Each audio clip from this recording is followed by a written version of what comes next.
gloire est à toi seul, que je diminue, que toi seul sois élevé. Au nom de Jésus, Amen. Roi chapitre 9, que nous allons lire rapidement. 1 Roi chapitre 9. Nous avons lu le passage ce dimanche. Lorsque Salomon eut achevé de bâtir la maison de l'Éternel, la maison du roi et tout ce qu'il eut plu de faire, l'Éternel apparut à Salomon une seconde fois, comme il lui était apparu à Gabaon, et l'Éternel lui dit: j'exauce ta prière et ta supplication que tu m'as adressée. Je sanctifie cette maison que tu as bâtie pour y mettre à jamais mon nom. J'aurai toujours là mes yeux et mon cœur. Amen. Et le verset 4 suivant nous dit: et toi, si tu marches à ma présence comme a marché David ton père, avec sincérité de cœur, avec droiture, faisant tout ce que je t'ai commandé, si tu observes mes lois et mes ordonnances, je t'établirai pour toujours le trône de ton royaume en Israël. Comme je l'ai déclaré à David ton père en disant: et tu ne manqueras jamais d'un successeur sur le trône d'Israël. Le dernier verset: mais si vous détournez de moi, si vous vous détournez de moi, vous et vos fils, si vous n'observez pas mes commandements, mes lois que je vous ai prescrits, et si vous allez servir d'autres dieux et vous prosternez devant eux, j'exterminerai Israël du pays que je lui ai donné, je rejetterai loin de moi la maison que j'ai consacrée à mon nom. Et Israël sera un sujet de sarcasme et de raillerie parmi tous les peuples. Et si un haut placé qu'a été cette maison croit que quiconque passera près d'elle sera dans l'étonnement et sifflera, on dira: pourquoi l'Éternel a-t-il ainsi traité ce pays et cette maison? Et l'on répondra: parce qu'ils ont, aidez-moi, on peut dire ça ensemble, parce qu'ils ont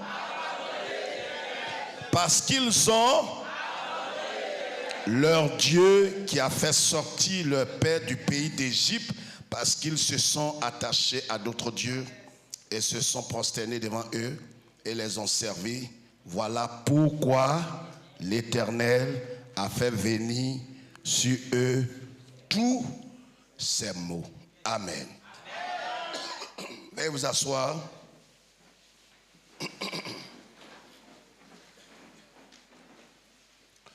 Voilà un peu l'histoire qu'on doit retenir, l'histoire de Salomon, que je voudrais que ce soit, nous comprenions un peu comment le temple, ce qu'on a appelé le temple de Salomon, pourquoi il est devenu ce qu'il est devenu, pourquoi ce temple à un certain moment a été rejeté, a été abandonné. Il faut comprendre un peu l'esprit de la chose. Amen. On voit ici, on peut lever la tête, le thème de notre étude ce soir: éviter la confusion après la promesse. Éviter la confusion après la promesse de Dieu. Qu'est-ce que cela veut dire? Tout simplement, cela veut dire que dans la marche avec le Seigneur, Dieu, dans son amour, nous fait toujours la promesse. Il y a une promesse qui est attachée à notre vie. Il y a une promesse de Dieu attachée à notre marche. Il y a une promesse de Dieu attachée véritablement à ce que le Seigneur est en train d'accomplir dans notre vie. Il nous a fait sortir du pays d'Égypte, du monde, et il est en train de nous conduire dans de verts pâturages. Je laisse quelqu'un répondre. J'ai dit, il nous conduit dans de verts pâturages.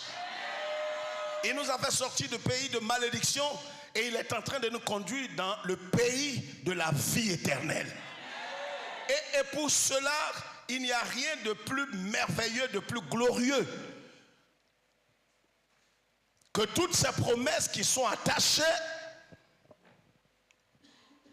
à la parole qu'il nous a donnée. Il a dit à Abraham, je te bénirai, je te donnerai des nations pour toi, je ferai ceci et cela pour toi. Vous savez, à chaque fois que Dieu appelle un homme, Dieu accompagne la personne avec des promesses. Il a dit, celui qui croit au Seigneur Jésus, qu'est-ce qui va lui arriver? Non seulement il sera sauvé, mais en même temps, sa famille aussi sera sauvée. Donc il y a toujours une promesse qui est attachée à l'ordre que Dieu nous donne. Donc on voit l'histoire de Salomon. Je reviens là-dessus parce que c'est très important. On voit que Salomon a bâti le temple. Salomon a consacré sa vie, il a consacré de l'argent, il a consacré son temps, a bâti un temple pour Dieu. Et quand il a achevé le temple, on peut lever la tête maintenant, quand il a fini de bâtir le temple, il a présenté l'ouvrage au Seigneur. Il a dit, Dieu, voici le temple que je t'ai bâti. Frères et sœurs, c'est la même attitude que nous devons avoir quand nous avons fini de bâtir pour le Seigneur, de consacrer notre vie, de consacrer ce que le Seigneur nous a donné. Nous sommes à mesure de présenter cette œuvre-là au Seigneur et dit, Seigneur, j'ai arrêté ce que j'étais en train de faire quand il m'a appelé. J'ai arrêté le mal. J'ai terminé avec le monde. Désormais, ma vie tout entière est entre tes mains. J'ai fini avec le monde, je t'appartiens, je suis entièrement à ta disposition et je suis consacré à toi. La Bible dit que quand Dieu a vu l'œuvre que Salomon lui a présentée, il a béni l'œuvre de Salomon. Une chose est d'être béni par Dieu dans le présent. Mais pour ce qui est de notre lendemain prendra soin de lui-même par rapport à l'attitude que nous aurons envers Dieu aussi demain. Je ne voudrais pas que vous soyez, au fait, le but de cette étude que nous sommes en train de voir dans ce mois de janvier, je ne voudrais pas que vous soyez dans l'ignorance, dans le sens de croire que comme Dieu m'a fait une promesse, Dieu est dans l'obligation d'accomplir la promesse, même si je me conduis mal, si je vis comme un chien, si je me comporte comme un impur, Dieu est dans l'obligation. Mais c'est inintelligent de penser comme ça. Et l'église évangélique va très mal parce que c'est dans cette pensée qu'on navigue. On se dit que Dieu a obligé. Mais c'est de ne pas être intelligent de penser comme ça. Dieu peut te faire une promesse. Mais si tu ne marches plus dans la voie du Seigneur, la promesse, elle est là. Peut-être qu'elle s'accomplira dans la vie de quelqu'un qui t'est semblable, mais pas dans ta vie à toi. C'est pourquoi ne croyez pas que le Seigneur est au même titre que le Père Noël qui donne des choses sans condition. Il a dit à Salomon, je bénirai, il a dit, je bénirai, dans le passage que nous avons lu, il a dit, et toi, si tu marches en ma présence, comme a marché David ton père, avec sincérité de cœur, avec droiture, et si tu fais ce que je te commande, tu observes 4 choses. Qu'est-ce que moi, Dieu, je vais faire? J'établirai pour toujours le trône de ton royaume en Israël. Je te préserverai. Je préserverai tes enfants. Je prolongerai ta postérité. Je bénirai ton trône. Je serai avec toi. Voici ce que Dieu dit. Seulement si tu marches comme ton père David a marché. On a vu que David a renoncé à sa vie. Il a renoncé à son honneur. David a eu confiance en Dieu. Il consultait Dieu en tout temps, en tout lieu et pour toutes choses. Ça veut dire que David, Dieu était son appui. Il avait confiance en Dieu plus que toute autre chose. David est allé jusqu'à dire, c'est le premier être humain à dire à Dieu, je ne suis pas un homme, mais je suis un ver de terre. C'est David qui a dit ça. Un peu plus loin, ça c'est le psaume 22. Dans le psaume 23, il dira, l'Éternel est mon berger, Et si l'Éternel est son berger, ça veut dire que lui, David, se met dans la peau d'un mouton. Vous savez, l'attitude que nous avons vis-à-vis de Dieu, ce que tu as aujourd'hui est lié à ce que Dieu est en train de faire avec toi. Mais ce que tu seras demain, ce que ta postérité et les enfants de tes enfants deviendront, est aussi en grande partie de ce que tu feras demain avec Dieu. Sinon, après toi, Dieu peut maudire ta postérité. Et les gens diront, mais ce n'est pas cet homme qui craignait Dieu.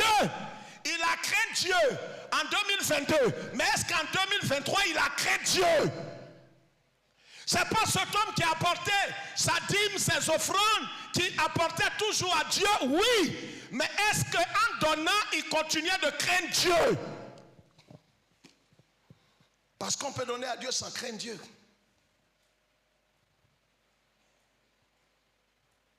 C'est pourquoi, frères et sœurs, ouvrons les yeux. Je l'ai dit, les tonnes et des tonnes de bonnes heureuses années qu'on nous souhaite n'ont pas d'impact si notre attitude vis-à-vis de Dieu n'est vraiment pas une attitude d'obéissance, de consécration, de renoncement, d'humilité et d'obéissance véritable à Dieu et de droiture de cœur. Mais on peut te répéter, bonne heureuse année, on peut même prophétiser sur toi, verser toutes sortes d'huile sur ta tête. Mais ce n'est qu'une illusion. La petite parole que Dieu a prononcée à Salomon en disant, si tu marches, si tu ne le fais pas, demain, la maison que tu m'as donnée là, les gens vont passer à côté de la maison et diront, n'est-ce pas cette maison que Salomon a donnée à Dieu, où la fumée, la gloire était descendue? Les gens diront, c'est ça. Mais comment cette maison est devenue la risée de tous les passants? C'est devenu le repère des margouillards. Comment est-ce que c'est devenu? Regarde, quelqu'un qui s'est consacré à Dieu. Parce que quand on parle de la maison, le temple que Salomon a consacré à Dieu, c'est exactement comme notre corps que nous avons offert à Dieu. Il fut un temps où tu t'es dédié au Seigneur entièrement, dit Seigneur, mon âme, mon esprit et mon corps, mon être tout entier t'appartient, Seigneur. Je veux t'appartenir. Je veux te servir, même dans mon habillement, dans ma manière de parler, dans mon être intérieur, je veux t'appartenir. Dieu a accepté, il a entériné, mais quelque temps après, tu as commencé à trahir ton engagement vis-à-vis de Dieu. Peut-être que tu parles correctement, mais tu ne t'habilles plus comme un saint, comme une sainte. Tu t'habilles maintenant comme une prostituée, comme un mondain, comme un païen. Tu as deux visages. Lève la tête quand je dis ces choses. Pas faire semblant. Regarde-moi ici. On a un comportement qu'on manifeste à l'église et puis on a un autre comportement quand on est à la maison. Mais il n'y a pas de plus gros hypocrisie que ça. On a trouvé... Un de nos pasteurs a rendu visite à une sœur. L'a trouvée dans sa cour en culotte des enfants, maman de quelqu'un. En débardeur, ses seins sont là. Ah, pasteur, vous venez chez moi comme ça sans même m'appeler, m'envoyer même un petit message pour dire que vraiment chose. Je suis à la maison, qui t'a demandé? On sait que tu es chez toi. Voyez, la culpabilité, est-ce qu'on suit? La culpabilité déjà fait parler la personne. On ne t'a pas posé question, hein? Mais elle-même elle commence à parler.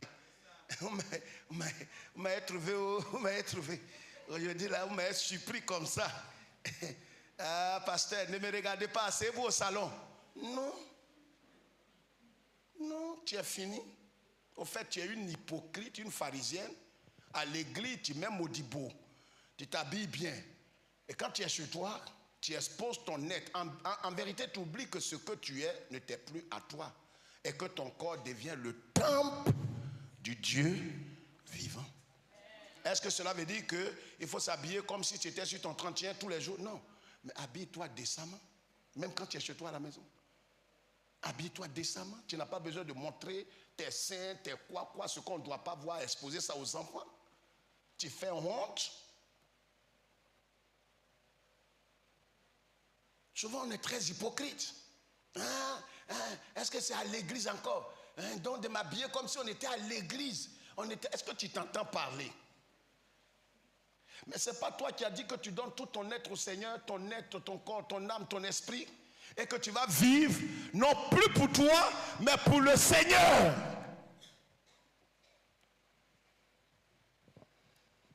Des années plus tard, Salomon qui a dit à Dieu, je le jure, cette maison, elle est à toi, je ne vais jamais te quitter. Ils ont commencé, regardez, prenez la Bible, écrivez. Jérémie chapitre 12, verset 7, Jérémie chapitre 19, verset 3 à 6, Jérémie 25, verset 8 à 9. Dieu va faire quelque chose de grave. La maison qu'il a acceptée là, il va délaisser ça.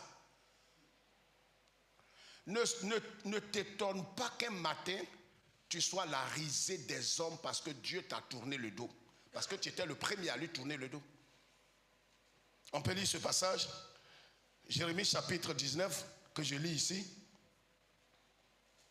Regardez, Jérémie chapitre 19, le verset 3. Tu diras, écoutez la parole de l'Éternel, roi de Juda, et vois. Et vous, habitants de Jérusalem, ainsi parle l'Éternel des armées, le Dieu d'Israël. Voici, je vais faire venir sur ce lieu. Quel lieu? Quel lieu? Le temple. La maison qui a été consacrée. L'homme qui a été dédié.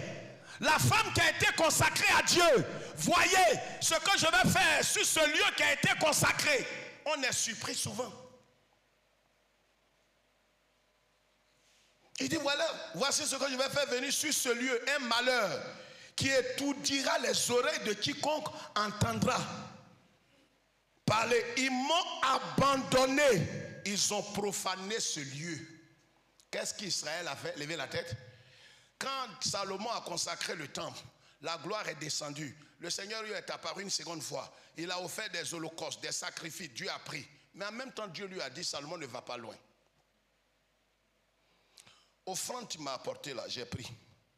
Maison tu m'as donné, j'ai consacré.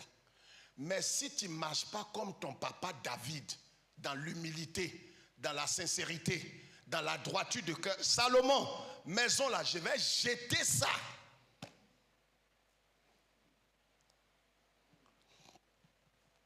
Ne crois pas que dans la marche chrétienne, il y a un stade où on parvient, où on ne peut plus tomber bas. Si tu penses à ça, tu es perdu. Ce que tu as fait en 2020, 2022, 2021 ne va pas te protéger en 2023. C'est une nouvelle année.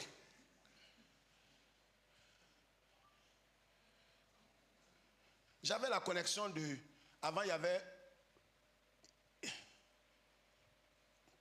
la connexion avec Orange, avant que les fibres optiques ne viennent. Comment? ADSL. Aviso, ADSL.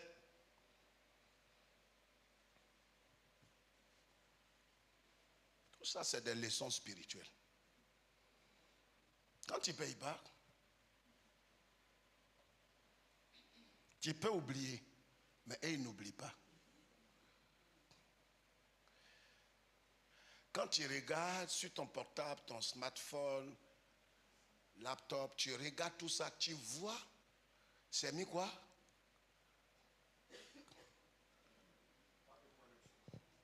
Non, si ce n'est pas de connexion, tu ne vas même pas tenter d'aller naviguer. Il y a un signal qui te montre que tout est en place. Mais le problème, tu n'as pas payé la connexion.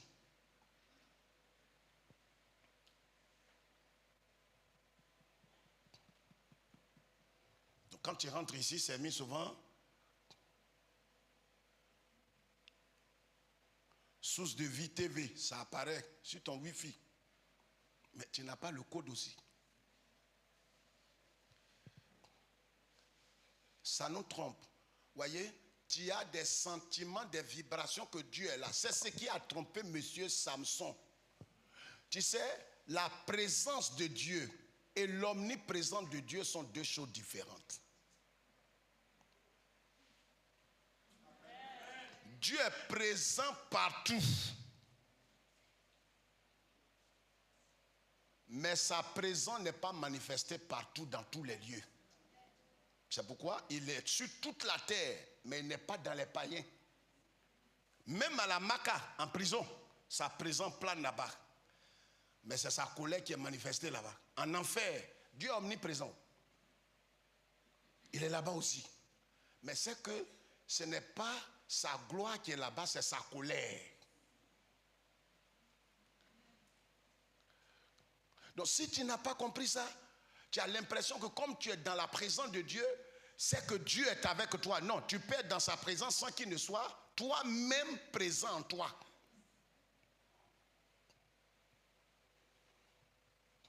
Vous n'avez pas remarqué que même ceux qui partaient à la piscine pour aller nager, tu nages, tu es dans la piscine, mais tu as soif.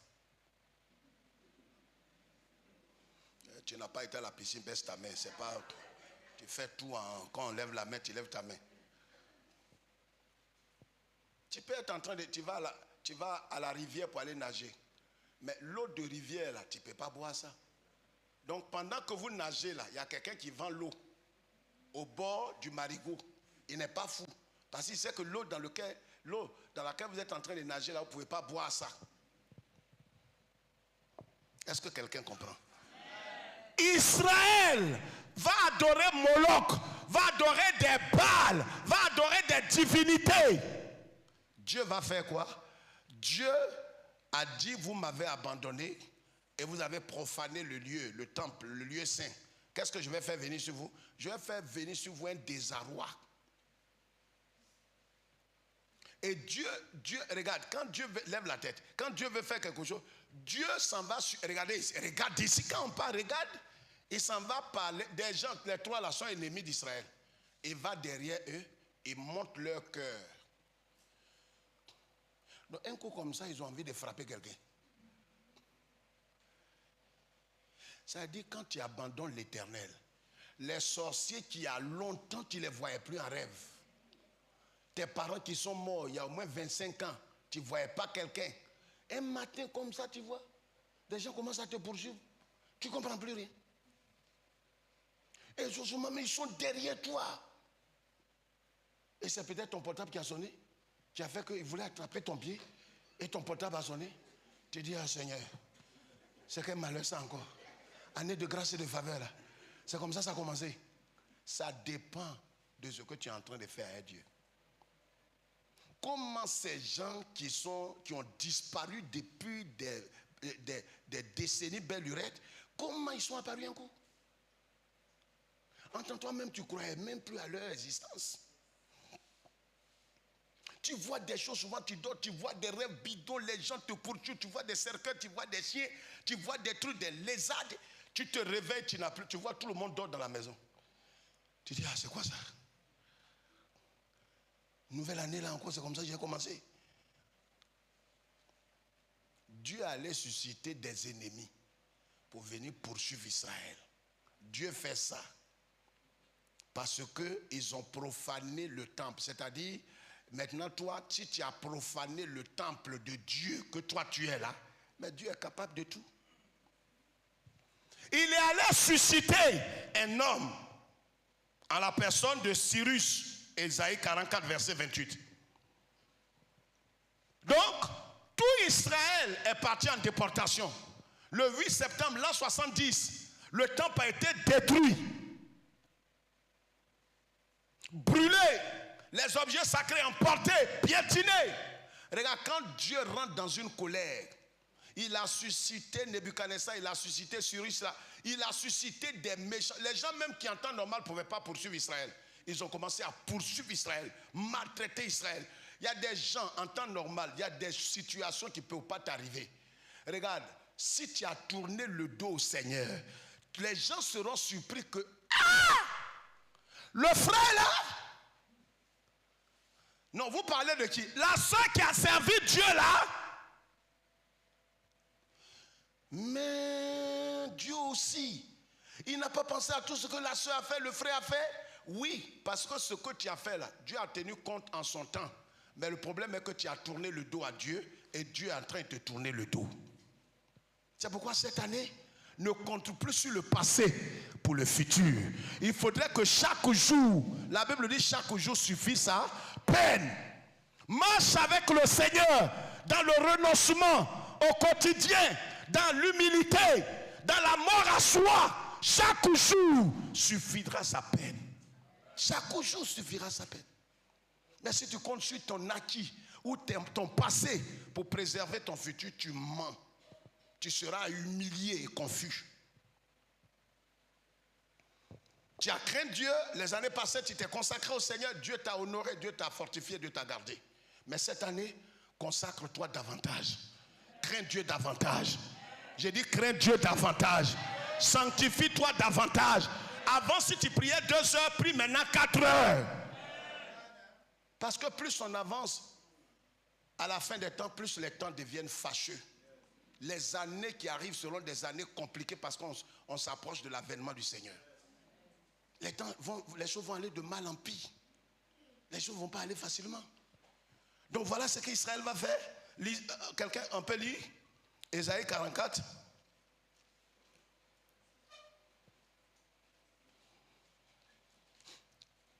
Je lis rapidement. Ésaïe 44. Qu'est-ce que Dieu dit?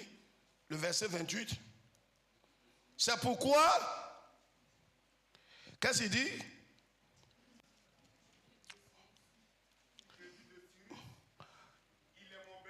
Il est dit de Cyrus, il est mon berger. Et il accomplira toute ma volonté. Il dira de Jérusalem qu'elle soit rebâtie et du temple qu'il soit fondé. De quoi s'agit-il? Cyrus, c'est l'un des descendants du roi qui était là. Quand Dieu, regardez ici, Dieu, il est souverain. Non, non, non, regarde, même si tu es en train de tourner dos à Dieu, demande pardon et dis Amen. Amen. Dieu a dispersé Israël pendant 70 ans.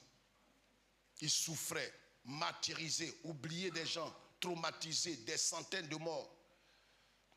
Le roi qui est venu là, comme Dieu tient le cœur des hommes dans ça, c'est pour ça que le problème n'est pas est-ce que je connais quelqu'un dans le réseau. Le méchant homme qui est assis, on appelle, lui n'a pas de respect pour les gens là. Dieu peut, on dit c'est ton patron. Dieu peut changer son cœur comme ça. Il crie sur tout le monde sauf toi. Les gens comprendront. Il dit mais madame, comment toi tu fais avec le patron? Le problème est que c'est ton Dieu qui est, son cœur là est toujours mauvais. Mais vis-à-vis de toi, son cœur est tourné pour qu'il soit allé. Est-ce que je parle à un fils de Dieu? Il a tourné le cœur de Cyrus. Cyrus, c'est un sanguinaire. Il est mauvais. Il boit sang. Il tue. Mais il est venu. L'esprit, son cœur a changé. Et il vient, il dit Israël. Il ne parle pas de lui-même. Regarde, quand la Bible dit que même des impies vont te donner des choses, tu ne vas pas comprendre. Ce n'est pas de leur propre cœur. C'est le Seigneur qui les commande. C'est pour ça que des gens vont amasser pour toi. Si tu sers Dieu, il ne faut pas dire mais comment ça va se faire. Je peux vous dire quelque chose?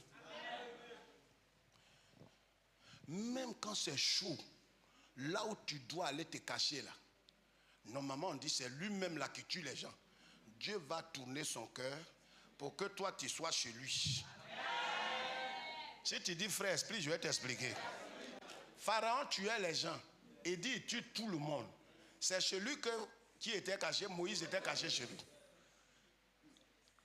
Ça dit lui-même le tueur là, tu es dans ses jambes. Et on te cherche dehors, ils ne savent pas que tu es chez lui. Ta vie est en sécurité. Il pourvoira à tous tes besoins.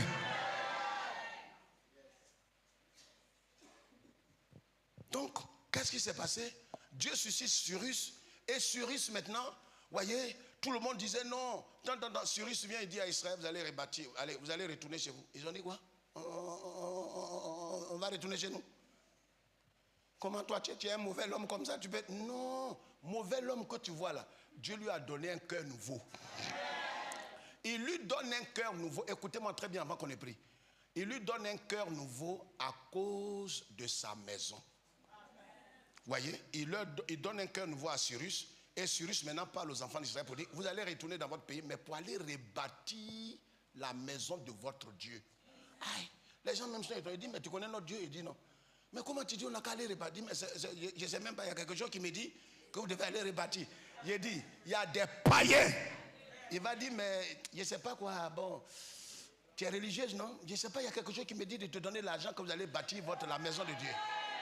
Tu as beaucoup d'enveloppes quand on donne, ceux qui n'ont pas la foi prennent une enveloppe toujours. Les incrédules. Les hommes de foi prennent 3. Souvent, ils ne savent même pas qui va mettre l'argent dedans. Mais Dieu va incliner des cœurs en ta faveur. Donc Cyrus les pousse tous, ils s'en vont, ils retournent chez eux, ils s'en vont bâtir la maison de l'Éternel. Ils sont surpris. Et même regarde Cyrus, Dieu l'appelle mon berger. Le seul être humain que Dieu lui-même appelle mon berger. Il dit Cyrus, tu vas faire ma volonté. Cyrus même ne comprend pas. Il dit qui me parle? Il dit ne regarde pas derrière. Tu fais ma volonté, je suis l'Éternel des armées. C'est un impie. C'est pour ça que, regardez, tous les cœurs sont dans les mains de l'Éternel.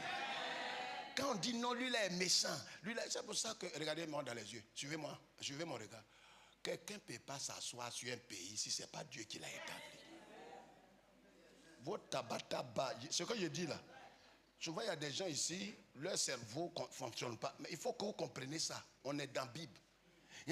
Satan a mis un homme sur nous, Satan ne met pas quelqu'un. On l'appelle le Dieu des nations. Donc c'est lui qui place les gens sur les nations et il met les gens souvent selon notre cœur. De toute façon, votre cœur est là. C'est comme ça, il met quelqu'un sur vous. C'est tout. Quand votre cœur là change, il envoie quelqu'un qui va à votre cœur. Voilà. Actuellement, on a quelqu'un selon notre cœur. Amina. C'est comme ça qu'on fonctionne. Ouais, tout le monde est droit. C'est dans ça que certains mangent. Il y a des gens, avant, ils n'ont pas mangé. Mais au moment où on croit que c'est complet, c'est Dieu qui est au contrôle de tout. Il y a des gens qui ont été bénis dans cette saison, qui n'ont été bénis ailleurs. Mais qui fait ça? C'est l'Éternel. C'est pourquoi quand Dieu est en train de changer les mouvements, reste calme. Il ne faut pas dire, Dieu, où tu nous envoies? On a notre frère. Qui est ton frère dans ça là? Il y a un frère ici. On dit, Éternel, donne-nous un homme. C'est tout. On ne sait pas si c'est dans ça que tu vas bâtir ton château. Entends, celui-même qui vient, peut-être lui-même son 5 francs ne sort pas. Mais c'est dans ça que Dieu te fait percer. Pour que la gloire soit à qui? À l'Éternel. Que Dieu nous bénisse. Il dit que Dieu nous bénisse. Frère, Dieu a donné la promesse. Mais si tu ne veilles pas, tu seras confus. Il a dit à Salomon, je vais faire quoi? Je vais garder, je vais prolonger ton règne, je vais bénir la maison, je vais garder ta postérité. Mais c'est ce que Salomon n'avait pas compris. Il n'avait pas compris qu'il fallait faire quoi? Exécuter à la lettre tout ce que Dieu avait commandé. Il y a des promesses que Dieu t'a données. Il y a des promesses que Dieu t'a données. Mais si tu n'es pas en train d'exécuter ce que Dieu t'a dit, les promesses là, tu vas les voir de loin. Tu seras surpris que toi-même, tu es en train d'être ridicule et confus, et pourtant Dieu t'avait parlé devant tout le monde. On verra avec l'histoire d'Adam. Dieu a dit, tu seras béni, je te bénis.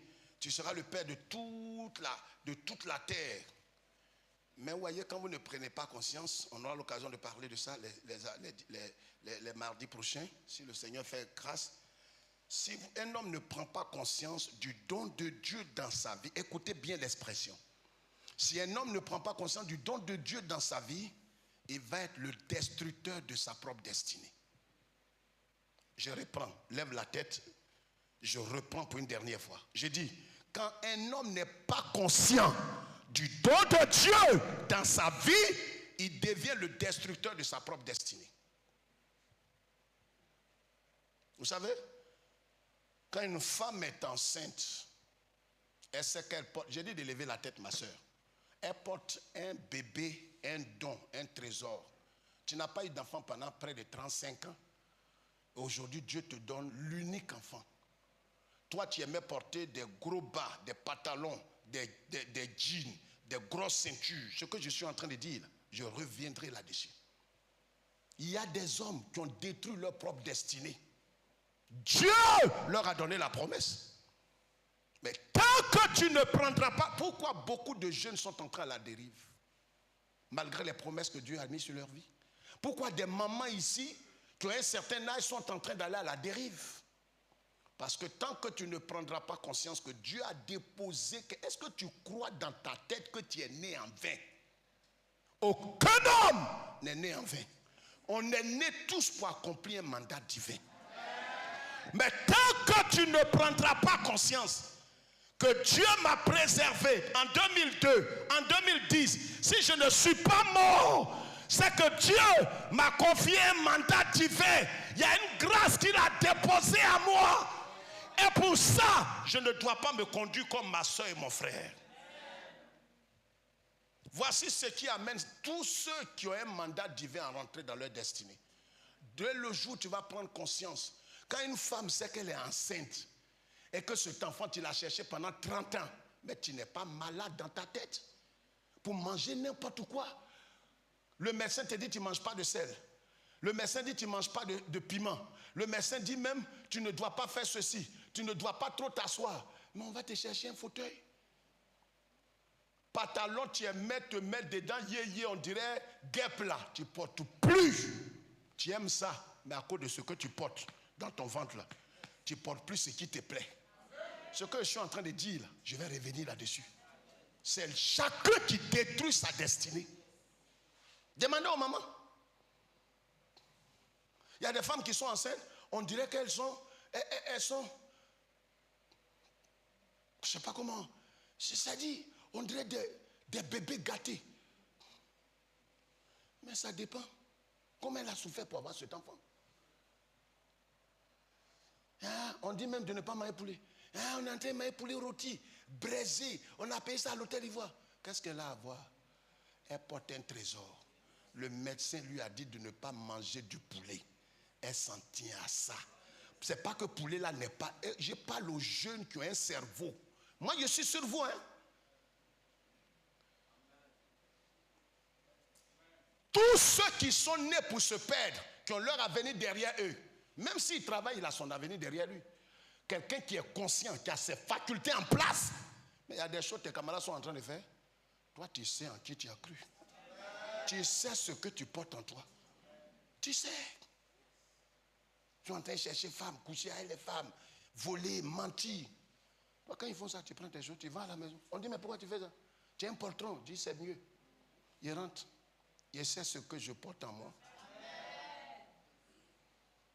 Et quand tu vois certains frères se conduire, tu te demandes qu'est-ce qu'ils portent comme trésor. Toi, tu as Jésus en toi. Je doute et je le jure sur la Bible. Tu n'as pas Jésus, tu es un menteur. Toi, tu as Jésus et tu te comportes comme ça. C'est quel trésor tu as?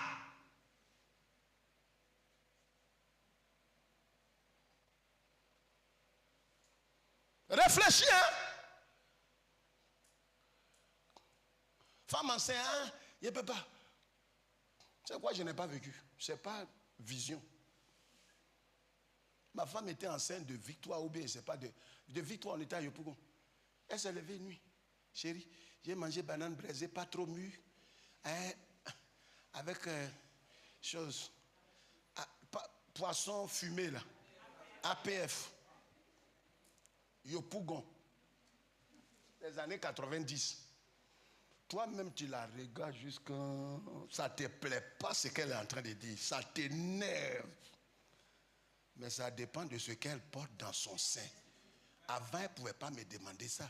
Mais à cause de ce qu'elle porte là, son goût change. Sa démarche change. Sa forme change.